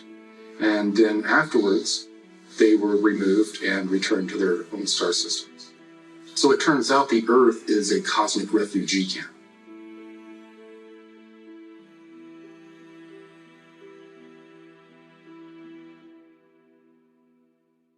So the things that we see in the Bible as apparently metaphorical are actually real stories. They are real pieces of information. And this, I believe, includes the idea of Jesus arriving. So the group that Jesus came to oppose actually hijacked his message, and as of 325 AD, created the New Testament, where they very selectively manicured Jesus' message to remove the teachings that they thought were anathema to their agenda. So apparently, Jesus spoke to one of the original apostles, Apostle Peter, about reincarnation. This apostle then said that reincarnation was the great secret teaching of Jesus. By removing reincarnation from Christianity, the Roman elite were able to create an airtight Trinitarian doctrine, where the Trinity is God the Father, God the Son, and God the Holy Spirit, and there's nothing else. The Holy Spirit becomes this sort of mystical thing that is not gendered feminine. You have the Father, which is masculine, the Son, which is masculine, and the Holy Spirit, which does not have a gender. Therefore, the role of the feminine is removed from the Trinity, and this is an important point. The suppression of the feminine by the patriarchy to hold down the feminine aspect of human spirituality, and the feminine perspective that would include itself in governance, in law, in education, in all different aspects of society. One of the huge parts of awakening is, really understanding, feminine energy. And I think, really what's being rebalanced or coming to light for people is the end of patriarchy and the understanding of things like sacred union. But when women are holding sort of this historic resentment towards men, it's still not reaching a place that we need to reach, I think, with each other. To have unity consciousness, because it has nothing to do with men. It has nothing to do with women. It has to do with the programming. It has to do with something that's impacted both sexes. I mean, if you think about it, men have gone off and gotten their limbs blown off in war. Women have been exiled, and there's been a lack of, justice or lack of empowerment. So this is how we heal our DNA. So junk DNA is actually scrambled fire codes that hold masculine and feminine energies in balance. That's how it upgrades, and it connects to the earth grids too. So the rebalancing, has to do with recognizing that the junk is actually a treasure. And if we could see this reality as a really unbelievable love story, the love story is that we're seeking, truth. We're seeking the authentic. We're seeking the divine, and that's within ourselves. And we're divorcing the imposter. We're divorcing the system that has betrayed us. It's like a partner we would never want. It doesn't matter if it's masculine or feminine. It's not healthy, it's toxic, and it's cruel. So the rebalancing, I feel, has to do with, living this life like it's a true love story. But I think this is a huge deal for both, men and women. Men are getting more in touch with their inner feminine. They're willing to maybe share emotion, be more vulnerable. And women are, refusing to, be victimized. And it's all rising to the surface. But it doesn't come down to the gender as much as it comes down to that individual's relationship with their own inner masculine and feminine. And that's why, it's not about a rebalancing because something that the men did wrong. It has to do with overthrowing a system of control that has impacted and infected everyone. I do believe that Jesus' teachings dealt a fatal blow to the so-called Illuminati agenda of the Roman Empire at that time. The Illuminati actually believe that being nice to people, forgiveness, compassion, that these are weaknesses and the tools of our enslavement. And they believe that by being free of those encumbrances, that they are superior to everyone else. So part of their religion is that they will practice the extremes of both the positive and the negative path, or what they call the right-hand path and the left-hand path. So they will, for example, simultaneously create huge philanthropic endowments, where they give, in some cases, many, many millions, if not billions of dollars to humanitarian causes, while simultaneously performing the most heinous crimes imaginable against humanity. I want to point out that what Jesus was teaching us about ascension has proven to be of far greater significance than is normally given credit for. Most Christians tend to distance themselves from the idea of the so-called rapture. It is important to understand that the book of Revelation was something that happened to John of Patmos as a visionary, psychedelic type dream experience. And, as is the nature of dreams, there is a great deal of metaphor and symbolism within the content. So, for example, the frequent repetition of the number 7, such as the 7 lampstands and so forth in the book of Revelation, actually refers to the 7 chakras of the human body, the 7 energy centers that we have, which correspond to the 7 basic layers of the universe, the dimensions or densities. This is another thing that is described extensively in the Law of One. There are 7 primary planes of existence that correspond with these 7 different grades of evolution that intelligent life must go through, of which we currently are only at the 3rd, which is the yellow center. So you have red, orange, yellow, or 1st, 2nd, and 3rd, green, which is 4th density, light blue, which is 5th density, indigo, which is 6th density, violet, or 7th density, the crown chakra, and then you go back to pure white light, or intelligent infinity, the octave, which is the original identity of the creation that we all emanate from. Now, where I feel that conventional Christianity has missed some very critical data is when we look at the fact that the ascension that Jesus is describing in the New Testament is actually also predicted in almost every other global spiritual tradition preserved in history on Earth. This traces back to 2 of the most prominent historians in the 20th century, Giorgio de Santillana and Hertha von Deschend. They wrote a book called Hamlet's Mill, which was their magnum opus, and in this book they tied together these legends from 35 different ancient civilizations on Earth, where they all had information regarding this 25,000-year cycle in the Earth. The 25,000-year cycle appears to end with a solar flash, a catastrophic event which also represents a spiritual activation for those on Earth who are ready to appreciate its energetic benefits. So within these secret programs, scientists have become aware of what they're calling a galactic superwave. This wave is traveling through our galaxy and has multiple layers. They describe it as being a giant dust cloud, but with different energetic variables. What they had figured out is they had flown craft out to these locations, and when they did, the energy had a very strange effect on the consciousness of the inhabitants of those craft. People who were positive would bliss out, and people who had more of a negative vibe would become more so. And they described this as an end-time madness that is carried through this wave that travels through each solar system. And when it does, the leading edge acts as sort of a Christ consciousness that forces people to judge themselves and to deal with their own karma and traumas or experience end-time madness. Dr. Paul Laviolette is the first person to have studied the existence of galactic superwaves and basically looking at evidence that through different historical epochs there have been these great concentrations of cosmic rays impacting the Earth. And Dr. Laviolette had an extraordinary theory for the existence of pulsars. He believed that these were artificially created by advanced extraterrestrial civilizations as warning beacons to newer civilizations such as ours about the existence of these galactic superwaves. And he basically looked at a number of pulsars pointing towards the Earth and the frequencies that they were transmitting at, and saying that this was evidence that these pulsars are transmitting a warning to the Earth to be ready for the next galactic superwave, which, if we're not ready, could actually wipe out our civilization.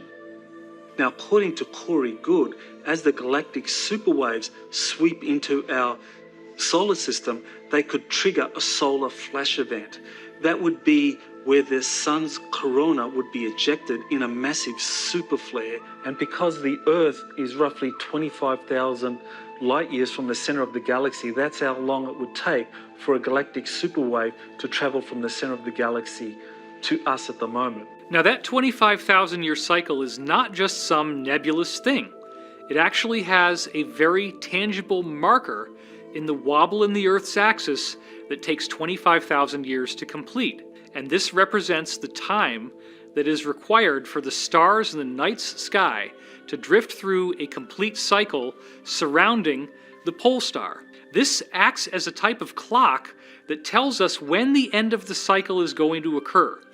And these historians found that 35 different cultures around the world were tracking this precession, and they had information about this precession encoded into their religious myths. And it does appear that some singular source worldwide programmed these mythologies and left this material for us to discover. This would appear to be the work of the benevolent, positive extraterrestrials, which the people in the secret space program call the genetic farmer extraterrestrials. These beings knew that we were going to go through this ascension process. So in addition to the secret space program, a program was developed called the Continuity of Species program. And that program was developed to basically scare all of the nations of the world to provide a certain amount of their GDP to these elite to create underground cities and bunkers and colonies outside of our star system in case our sun were to micro or major nova. So the elite powers in control of this planet are planning for doomsday. It could mean a massive solar flare that gets emitted that society is not prepared for. Or it could mean a public that starts waking up, that gets really, really mad. So these elite powers in control, to prepare for a variety of scenarios that could mean their downfall, they've been building a huge subterranean cavern system. Basically, deep underground military bases, DUMBs. They're kept very, very secret. These free energy sciences and technologies that we've been discussing are most likely kept within many of these deep underground military bases, among many other sort of genetic and other experimentations that they want to do in secret. 20 years ago, I had a Soviet colonel who spoke to me about a deep underground base outside of Moscow that he had been at and he had worked at. And he told me the structure. He said all the levels that were the military levels, the levels that were laboratory and scientists, and he told me that the final level, the most restricted level, was the level that had alien presence on it. Only generals and their aides were allowed on that level. And he said, and even they were not allowed to look directly at these creatures. And that was also the level where they did human experimentation. He said there were bodies, human bodies in there. And he said it's the most extraordinary thing he'd ever seen in his life. Deep underground military bases, a lot of that space is dedicated to continuity of government. And so the national government support these deep underground areas. These elite powers in control, they have access to information of all kinds of data that tells them about coming cataclysms, things that are impending at any moment. And so they reserve these spaces for their purposes. And those national government leaders are thinking that they're going to get to use those spaces for whatever they need. They're in for a really rude awakening when the time comes, because they're going to get kicked out. So the elites are preparing using these underground bases. But it's interesting to note, higher consciousness people are also preparing by exploring new community models. My name is Sasha Stone. I'm, I think, popularly known for having founded the New Earth Nation, which is a sovereign movement of conscious people, living men and women of the living soil, so to speak. And, well, the New Earth Project and the New Earth Blueprint, which is an ongoing evolutionary process, is emerging in direct proportion to the degree to which human beings are fed up and pissed off with the status quo. So as you can imagine, it's a revolution of political consequence, of social consequence, of civilizational consequence. It's underway. It's not possible to know yet quite where the die lands, but the point is we are aggregating conscious, sovereign people around the world in multiple parts of the world who want to step outside of the fiction and begin to engage their noble expression as living men and women of the living soil.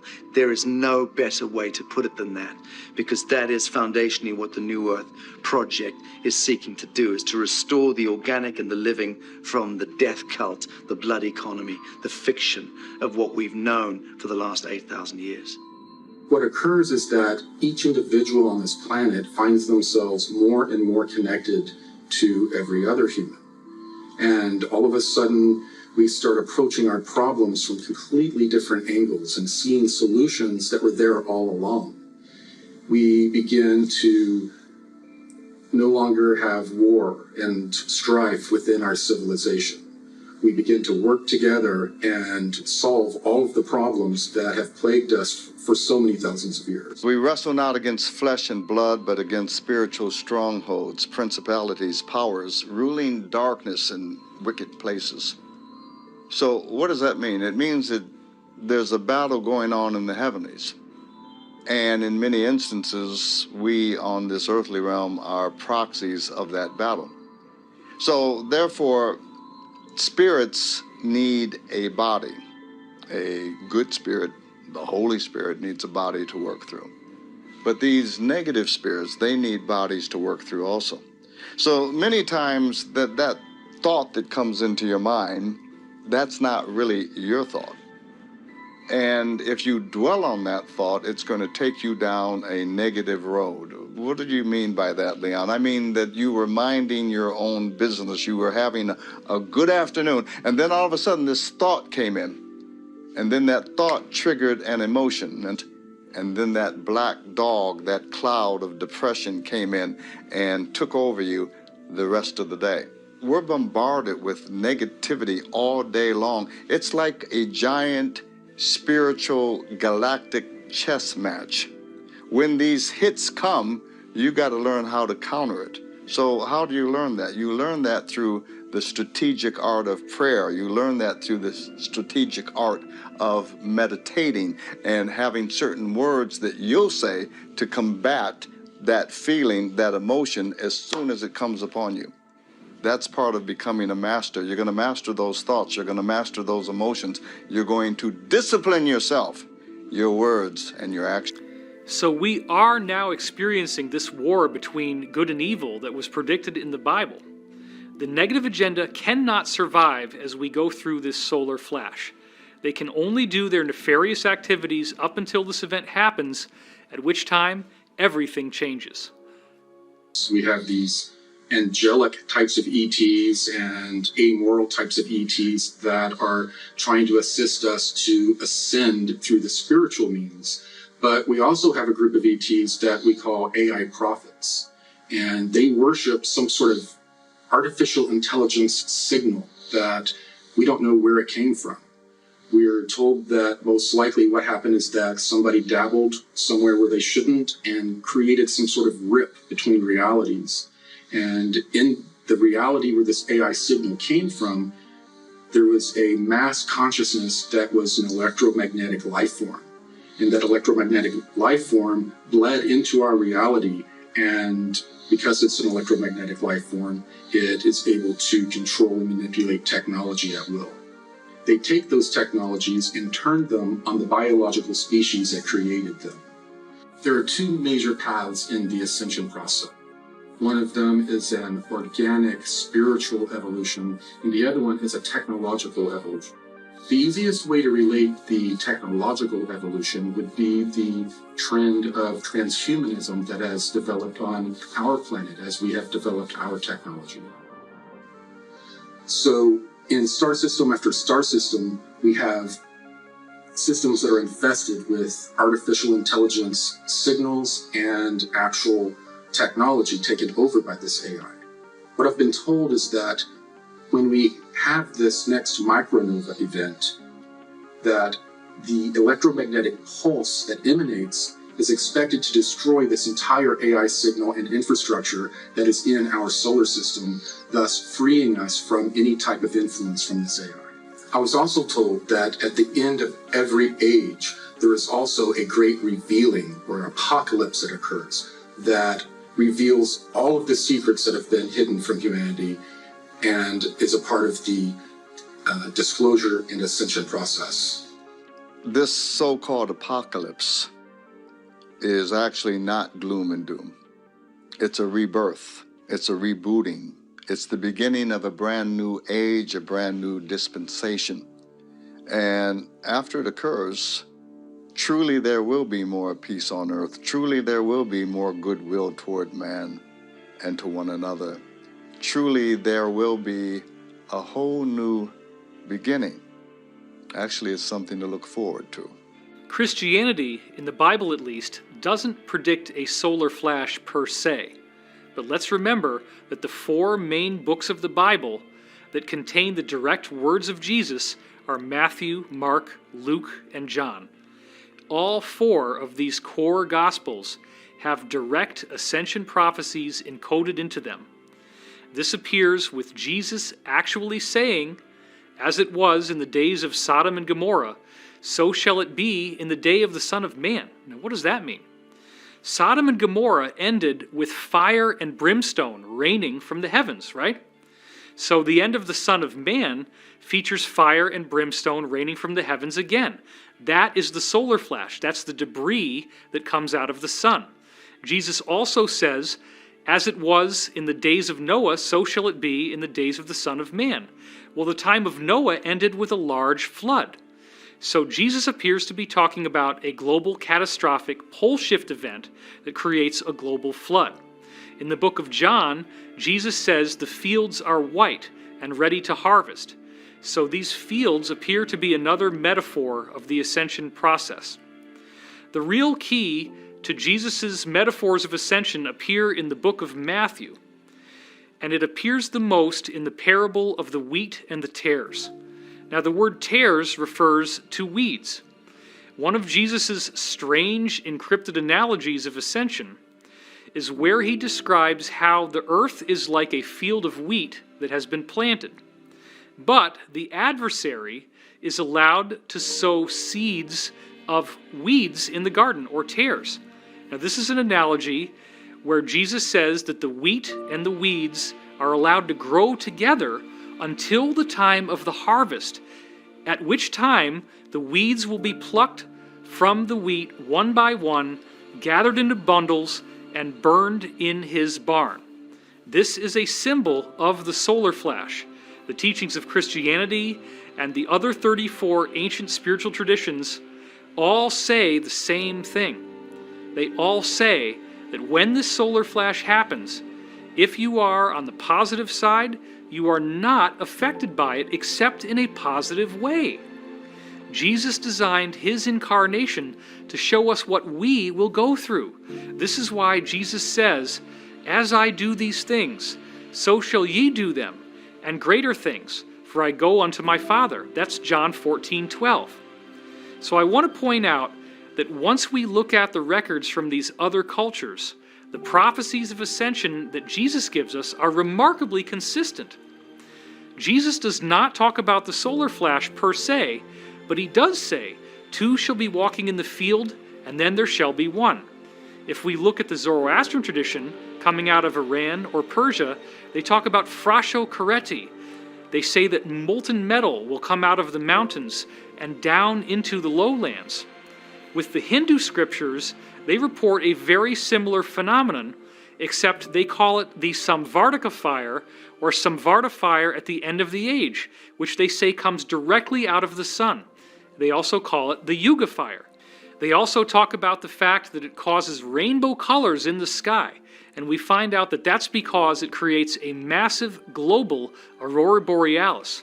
Isn't it interesting that the same prophecies that Jesus was giving us appear in the Quran, which is the Islamic Bible, quite extensively? They appear in the Old Testament. They appear in Native American spiritual traditions, in Celtic traditions, Druidic traditions. Everyone has this. The expanding electromagnetic field coming from the sun is going to interact with the consciousness of humanity. What occurs is an ascension event. No matter what your belief system is, you don't need any new religions. All you have to do is apply yourself and become the best of what your religion entails. The idea being, though, that at the end of the cycle, we have the opportunity to escape reincarnation. We don't have to keep coming back as a third density human being. We can come back at the next level. So people often ask me, what's going to happen to the people who are not going to ascend? And there's a lot of them. Most of them apparently will be transported to another third-dimensional planet.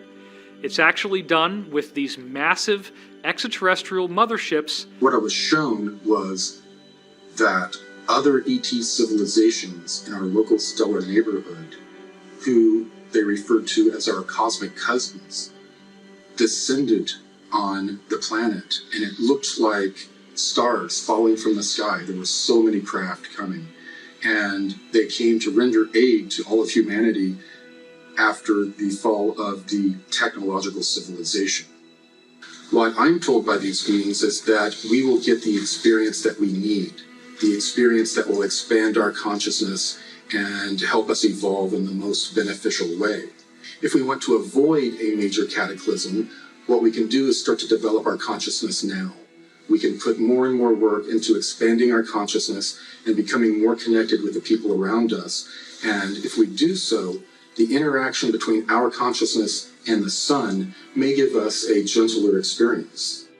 My name is Allison Coe. I'm a hypnotherapist outside of Portland, Oregon. There are some really interesting trends that move their way through these sessions that I have. And I've been doing this for years. And at first I thought these trends were just supposed to be looked at individually. And then I decided to look at them as being stacked on top of each other to prepare us, to get us a higher perspective on what's going on. So let's look at those trends really quick. Trend 1. There is an event or solar flash that will happen to this Earth to raise the frequency and vibration of the planet and all beings on it. How are we being prepared for it? Trend 2. Smaller waves of energy are coming to the Earth to slowly raise us up. And as they do so, more and more people are awakening.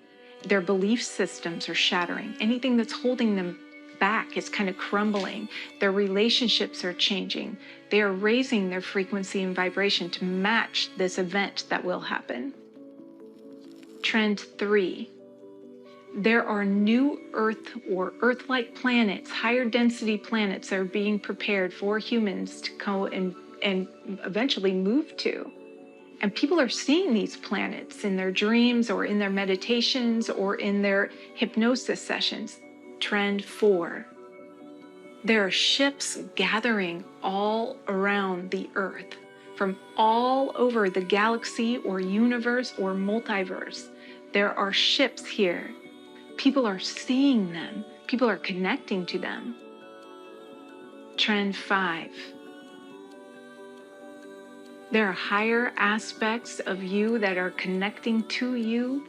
There are ETs and higher density versions of you that are trying to give you information and speak with you and connect with you to help raise the frequency and vibration of you and the Earth. We might then ask, why are all these sessions happening? Why are all these people all over the world who are disconnected, who aren't connected in any way, shape, or form? Why are they getting all of these messages that have this similar trend to them? Is it some sort of indication that there's this craziness moving through the world? Are they all warped in some way? Or are we all being prepared for something big that's going to happen to this Earth? When we combine all of this information together, what we see is that the extraterrestrial humans who are here now are predominantly benevolent.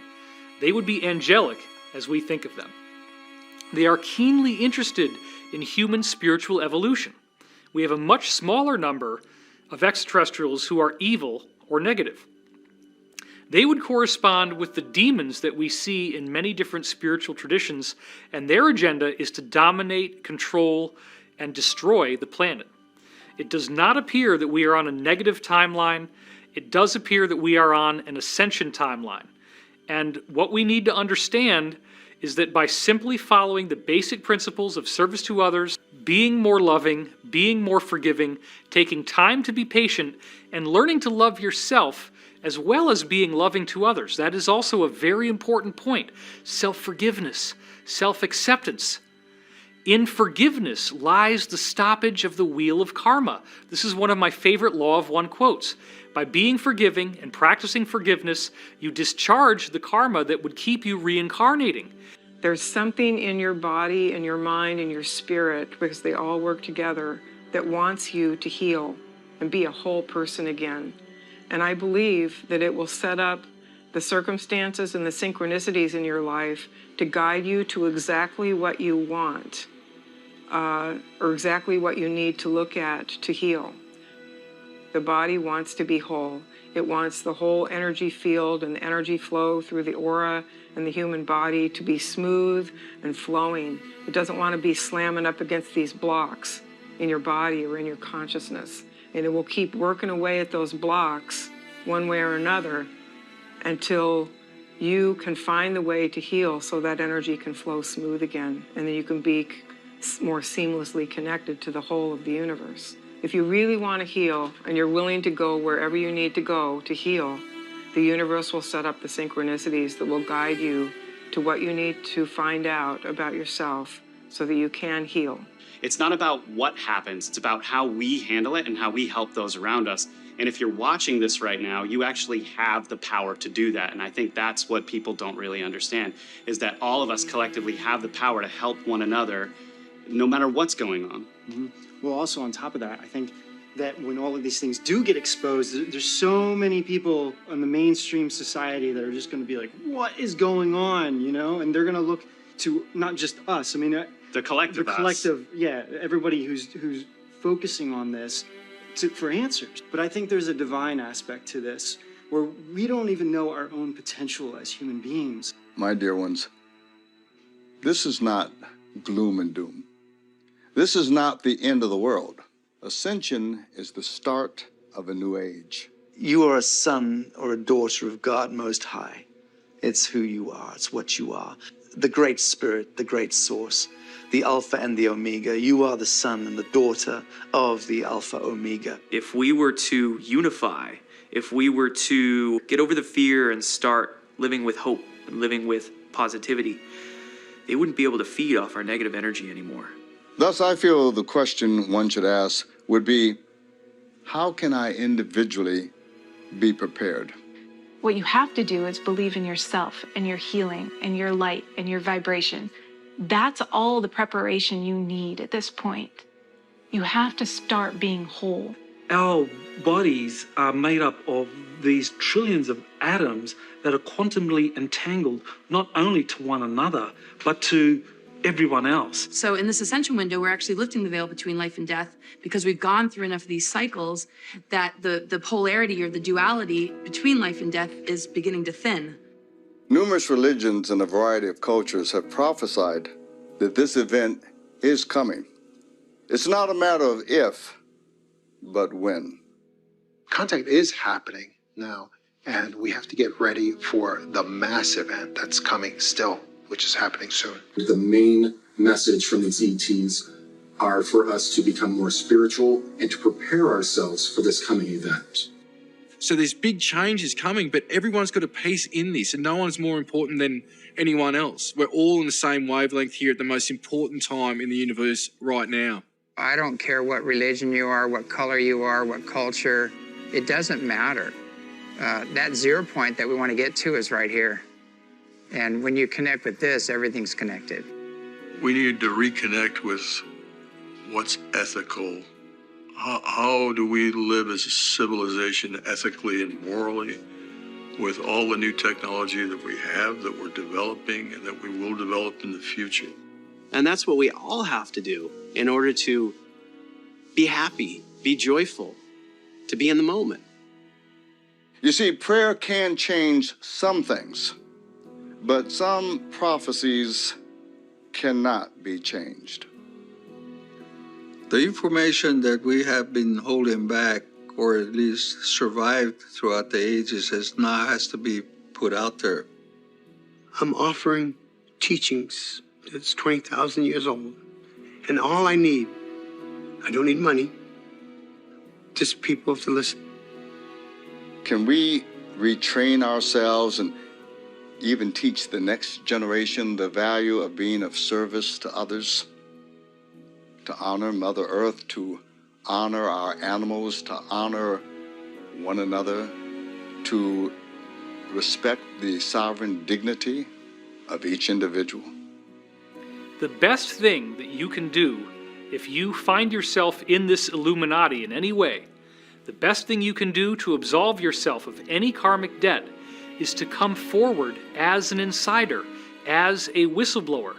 If you dedicate your life in service and you are willing to speak out and act on behalf of the greater good for humanity, you better believe that you can get your ticket to the ascension. You can make a difference by becoming a hero. If you become a hero, if you do the right thing, you do not have to be condemned. You do not have to miss out on this ascension process. So I believe we must remember that the spiritual forces that exist on earth are real, that the different teachers from different religious backgrounds did come in with a message. There is a consistency to that message. This is the angelic positive agenda. It is to teach us the importance of love, positivity, compassion, long-suffering, patience, forgiveness, and understanding. And once we embrace and live by these principles, we are bringing ourselves into vibrational accordance with this higher truth. It is a very exciting future, and it is a future that I am willing to fight for and that I spend every day of my life to prepare us for. That is the mission, that is the objective, that is the ascension, and that is the cosmic secret.